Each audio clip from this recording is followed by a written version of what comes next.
Hi, welcome to Culture Unraveled, and in this talk what I want to primarily focus on is a YouTube video called The Four Horsemen of Meaning.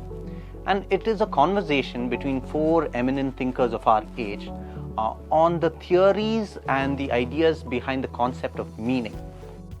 And it really points to the heart of our intellectual age, and the four thinkers that are there are from very diverse fields. You have Jordan Peterson, who is a clinical psychologist and arguably one of the most influential and popular public intellectual of our time. The other person is John Vervaeke, who is a professor of cognitive science, and he brings his angle towards it. You have Bishop Robert Barron, who is a Catholic bishop of the Archdiocese of LA.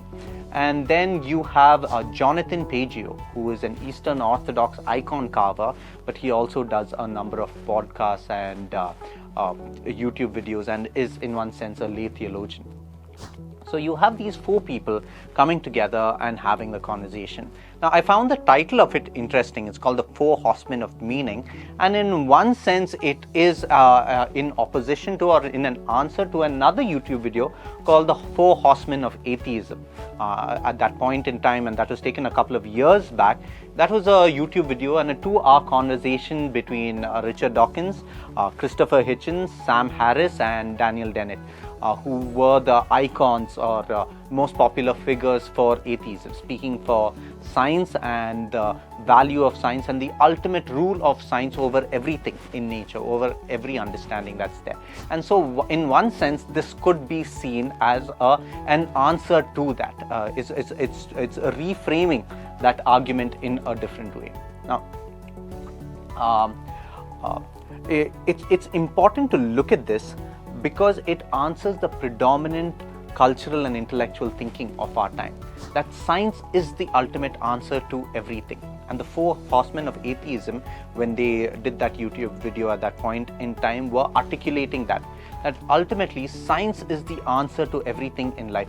That is the methodology to understand and to existentially live life, not just understand the material world, but in higher realms of philosophy and thought. The methodology of science should be the one that takes precedence over everything. Right? And that was very popular at its time. But the fact that these four thinkers are doing really well, their YouTube videos are in the hundreds of thousands of views, shows that there is a shift in that landscape, that people are opening up their thought and framework around this. So I just want to distill some of the main arguments that are there. And one of the main arguments that is presented here is that science cannot give answers to meaning because the presuppositions of science, or in the methodological level of science, you have to pull something out, you have to pull meaning out of science in order to make it objective so that everyone sees the same thing. So you have to strip meaning out. You cannot keep meaning in there because meaning is subjective to us. Meaning is personal, and that cannot be there because science has to bring about objective result. So the presuppositions of science prevent meaning from entering into it in order for it to do what it does. For example, I love my pet dog. He means a lot to me, but in order to do science on the dog, in order to find out the density of the fur or its skeletal system or muscular system or anything about the dog, any illness or anything about the dog, you need to strip out my attachment to the dog so that anyone who looks at the dog gets the same result. So our history, the relationship we share is completely cut off from the equation. It's not even a factor that can be added into it. It pulls it out in order to make it objective, in order that everyone who looks at it or does those experiments get the same result.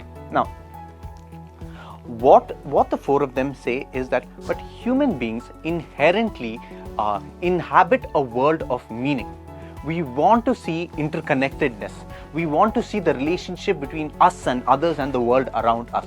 We are not merely passive observers of a world where the world becomes purely an objective construction and we have no participation in it. But we are interconnected to it. A child, when he or she goes to the edge of the bed, okay, sees a gap and understand that's a falling off thing.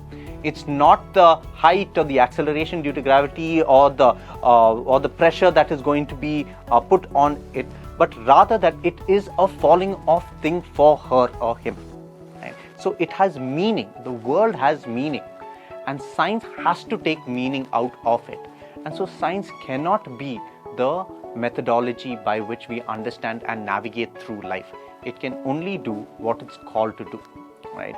It cannot be the arbiter of everything. Now, another thing that they say is that us as human beings in our existential choices make choices based on meaning, based on value hierarchies. Now, you are watching this video because you find there is some meaning that is coming out of it, but there are so many things around that can distract you, that can take away your attention.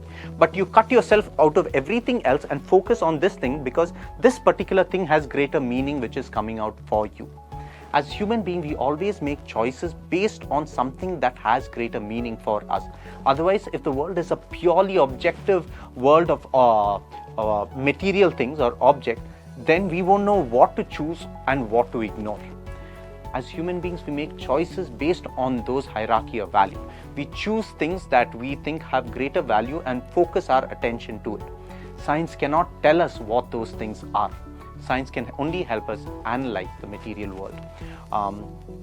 Bishop Robert Barron in his talks about Aristotelian epistemic hierarchy, which says that there are values in hierarchies in terms of knowledge.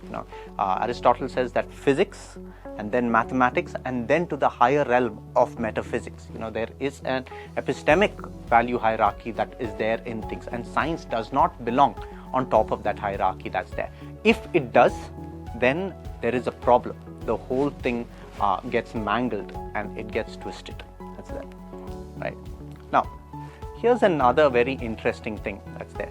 They say there are layers of meaning that is there in the world, and these layers, it's not just one, the material world or science puts one layer of meaning into the world, but the world is not that. There are layers of meaning to it, and that layers of meaning is interconnected to it. So for example, like a letter makes sense in a word makes sense in a sentence makes sense in a paragraph, and a paragraph makes sense in the greater page, and the page makes sense in the larger narrative that's there. And so each has interconnected meanings, and religion is the highest level of meaning, the one we are called to mimic. The smaller parts we ultimately want to mimic the greatest form of meaning, and that is primarily in the domain of religion.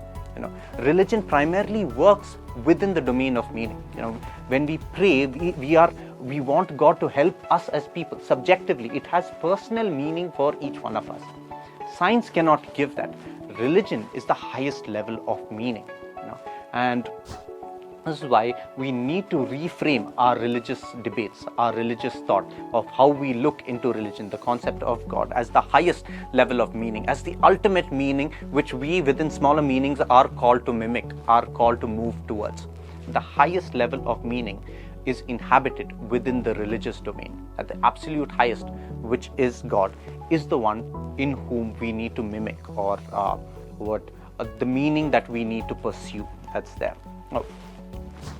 You can definitely watch the conversation. It's there on YouTube. It's called the 4 Horsemen of Meaning, and that would give you an idea of how to reframe this conversation. Let me end by saying what are something that I really liked about this conversation. I liked it because it's not that they all agreed with what one another are saying. 2 of them are not really Christians in that sense. They're still understanding their journey towards religious belief, and the other 2, Bishop Robert Barron and Jonathan Pageau, are strong Christians, and so they have difference of opinion. For one difference of opinion was the origins of science. Jordan Peterson kind of rooted that within alchemy, the history of alchemy, and the narrative that there is something in material substance that would give them freedom and liberation that's there. And so alchemy moved away from metaphysical speculations towards substances in the earth to bring about liberation that's there. And in one sense, he's able to trace the origins of science within that, whereas Bishop Robert Barron says that Christianity had a lot to do with the emergence of science. The fact that they said God is an intelligible being who created the world in an intelligible way, and its world is not part of God, gave people the thrust to do science. So there are a number of differences of opinion, which makes that conversation genuine.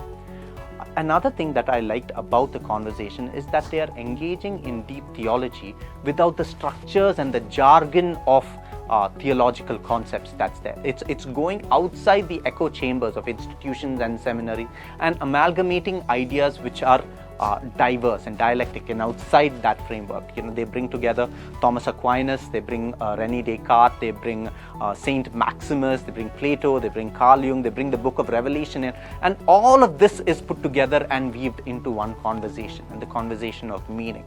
So the fact that they are able to discuss about religion and God outside purely strict frameworks which certain institutions and certain groups kind of narrow it down to, makes it a stimulating conversation, makes it a very intellectual conversation. And I feel that it's very important for us, because sometimes the intellectual climate of our age can stifle our desire to understand about God, to look into higher meaning and that things that are there in the world, and our relationship with the world and God. It is those intellectual blocks or those intellectual climate that pushes its way down every level and stifle the way we relate with these. It can be obstacles to that relationship or obstacles to understanding the world and God. But every age also has people who can articulate holes in that dominant intellectual climate.